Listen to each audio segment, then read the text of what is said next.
Ever get that feeling like the universe is trying to tell you something, like maybe it's time for a change, but you're not quite sure what the signs are pointing to. It's amazing, guys. So many people feel that pull, that sense that something needs to shift, but the Hmm. how-to, figuring out the what to change, that's the tough part. Absolutely. So we got sent this article all about those signals, these whispers of change, they call them.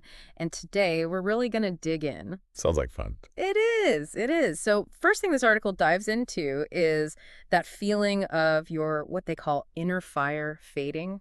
Okay, I've heard that before. Yeah. And it's not just like, oh, I'm tired, need a vacation. It's deeper, right? Like, Mhm. even things you used to love, they just don't spark the same joy. That's huge. Yeah, it's not just needing a break. It's more like, is this really fulfilling me anymore? And that actually ties into a lot of the research on burnout, specifically Maslach's burnout inventory. Burnout, huh? I always thought that Okay. was just a work thing. It can be, for sure. Demanding jobs, that's classic. Huh. But honestly, it could be anything that's just not giving back what it used to. Hmm. Relationships, even hobbies. If something that used to energize you now just feels like an obligation. Ah, that's a good way to put it. So, it's not about the activity being good or bad, more about how it makes you feel. Exactly.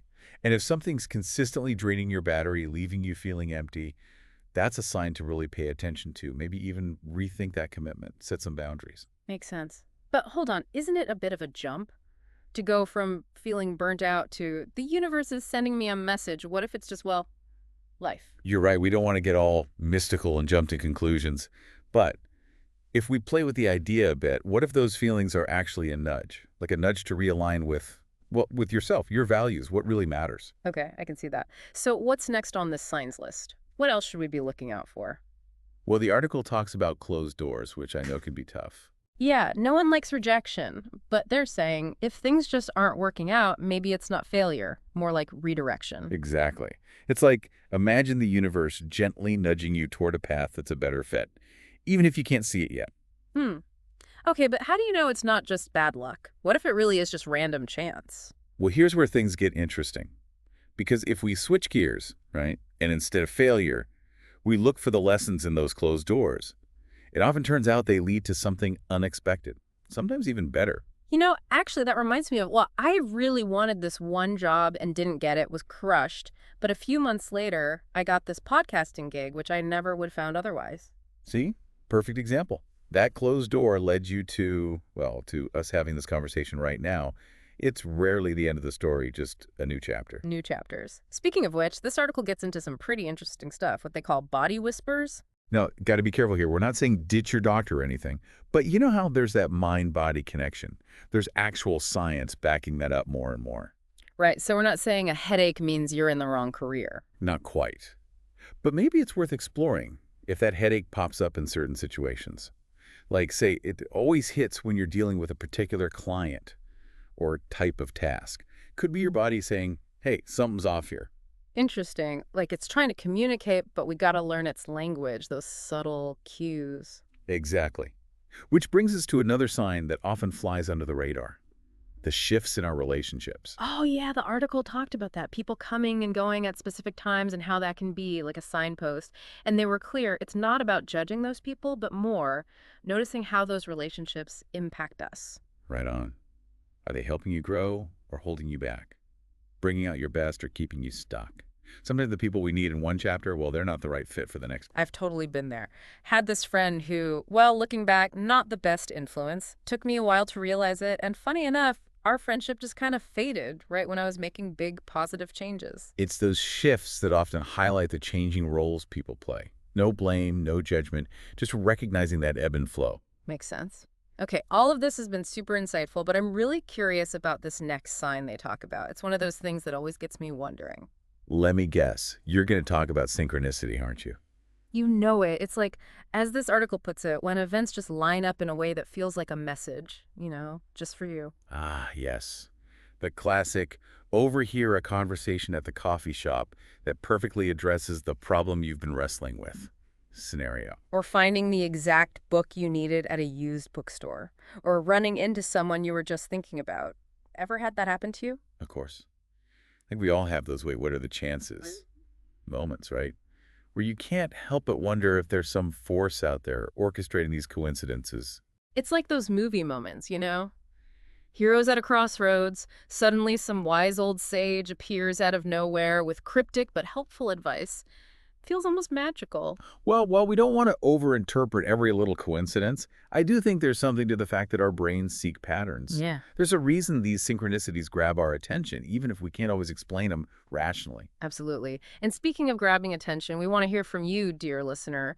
Have you experienced anything like this? A coincidence so perfect it just couldn't be random. And as cool as those stories are, this article's really driving at something bigger. It's about having the guts to act on the signs, whatever form they take. Right, because it's one thing to see the signs, but actually doing something about them, that's another story. And let's be real, change can be scary. Oh, absolutely. Hmm. But you know what's scarier? The regret. If you ignore those whispers and stay stuck somewhere you don't belong. So how do you deal with that fear then? Do we just kind of grit our teeth and power through it? The article actually suggests a gentler approach. Think of it like building a muscle.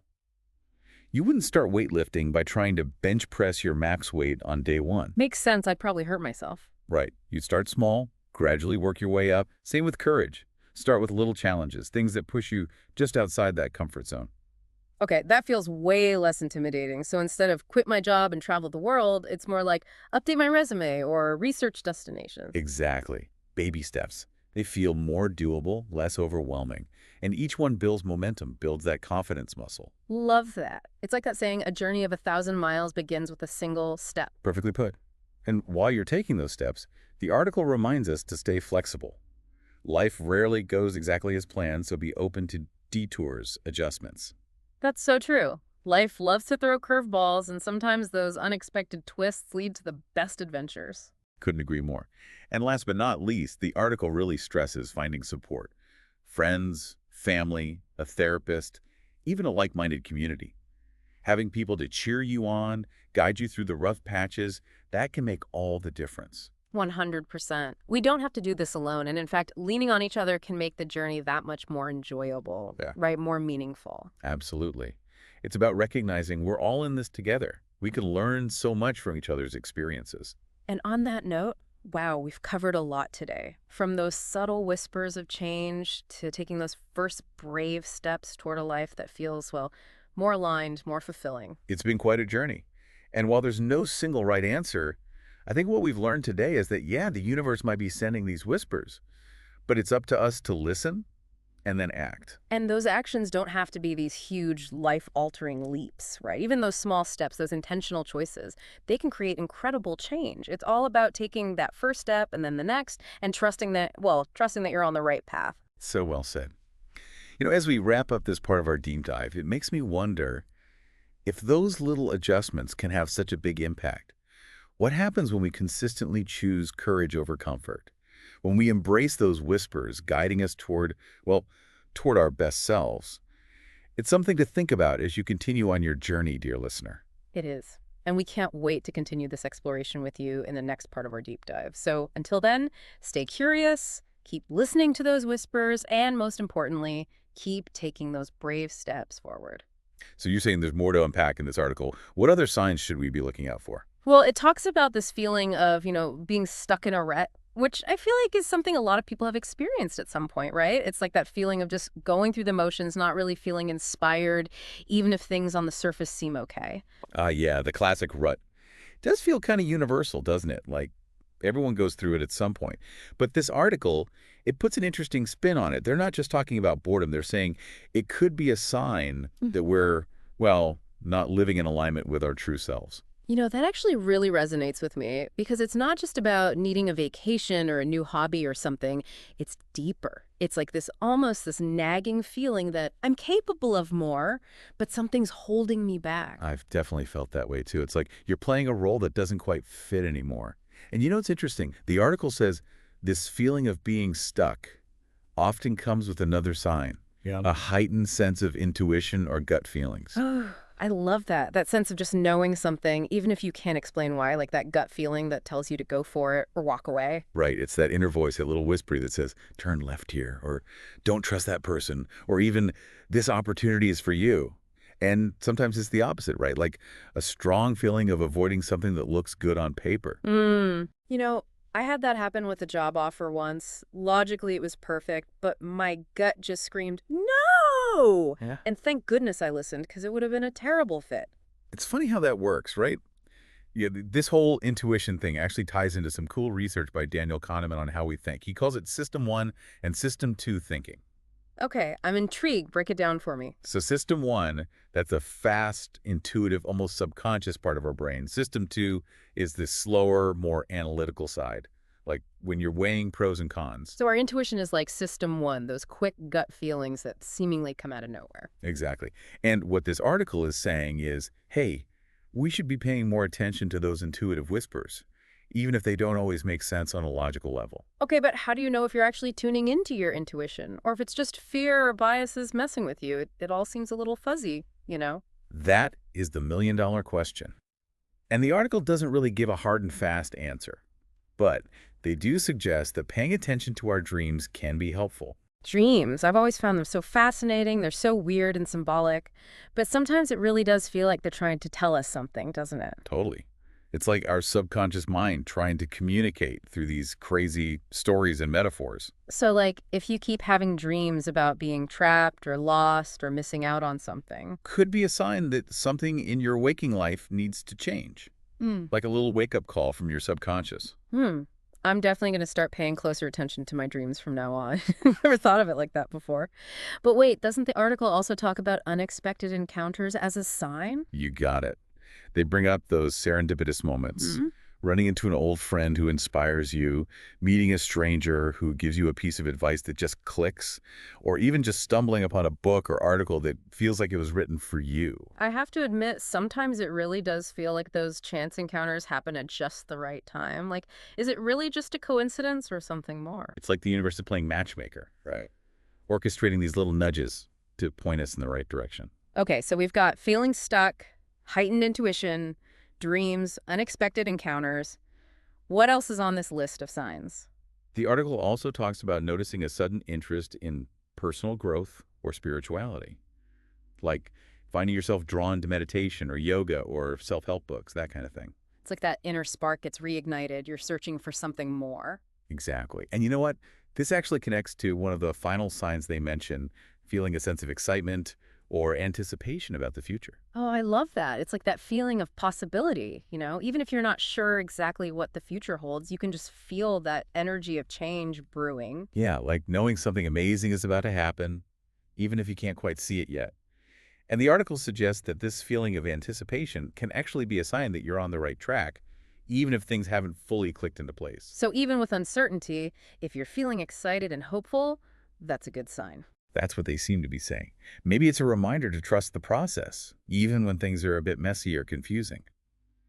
Speaking of messy, though, all this talk about signs and whispers, what happens after we recognize them? What then? That's the question, isn't it? It's one thing to see the signs, but what do we actually do about them? Luckily, the article doesn't leave us hanging. It actually offers some guidance on how to navigate those next steps. I'm all ears. Let's dive in. All right, so we've talked about a ton of signs: burnout, closed doors, gut feelings, dreams, even those chance encounters. It's a lot.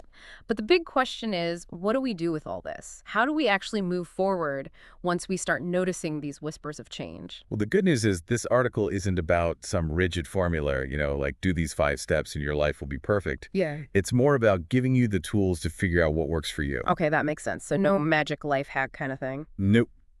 But they do lay out some really helpful principles. One that really stood out to me was the emphasis on self-reflection. So it's not just about leaping into action, but really taking time to process, like, what do these signs mean for me? Exactly. They suggest things like journaling, meditation, even just talking it out with a trusted friend or therapist. Yeah. Anything that helps you get clear on what you actually want, what you need. I can see how that would be super important. But what about the fear? I mean, change can be scary, right? Oh, for sure. The article totally acknowledges that fear is normal. It's part of the process. But they also point out that not acting, staying stuck because of fear, well, that can be even worse in the long run. So how do we deal with that fear then? Is it just like grin and bear it kind of thing? They actually suggest a much gentler approach. They compare it to building a muscle. Okay, I'm listening. You wouldn't start weightlifting by trying to bench press your max weight on day one. You'd hurt yourself. Yeah, probably. Exactly. You'd start small, build up gradually. Same with courage. Start with small challenges just outside your comfort zone. I like that. So it's not quit my job and travel the world. It's more like update my resume, start saving a little extra. Exactly. Baby steps, they feel more doable. Right. And each one builds momentum, builds that confidence. It's like that saying, a journey of 1,000 miles begins with a single step. Couldn't have said it better myself. And while you're taking those steps, they remind us to stay flexible too. Life rarely goes exactly according to plan, right? Yeah. So, got to be open to detours, adjusting as we go. So true. Sometimes those unplanned turns lead to the best adventures. Absolutely. And last but not least, the article really hammers home the importance of support. Friends, family, a therapist, even just a community of like-minded people. Having those cheerleaders, those guides when things get tough, it makes such a difference. Yeah, we don't have to go it alone. In fact, having those people to lean on can actually make the journey more enjoyable and more meaningful. Totally. It's realizing we're all in this together. Yeah. We can learn and grow from each other's experiences. Wow, we've covered so much ground today. From those subtle little whispers of change to taking those first steps toward a life that feels more, well, more aligned, more fulfilling. It's been quite a ride. And while there's no one right way to do it, I think the big takeaway here is that, yeah, the universe might be sending these signals, but it's up to us to listen and then take action. And those actions, they don't have to be these huge life-altering shifts. Even small intentional steps, they can lead to big changes, right? It's all about taking that first step, then the next, trusting that you're heading in the right direction. Beautifully said. As we wrap up this deep dive, it makes me think, if those little changes can have such big impact, what happens when we consistently choose courage over comfort, when we really lean into those whispers that are guiding us towards our best selves? It's something to ponder, dear listener, as you continue on your own unique path. It really is. Thank you for joining us on this deep dive, and until next time, stay curious, keep listening to those whispers, and keep taking those brave steps forward.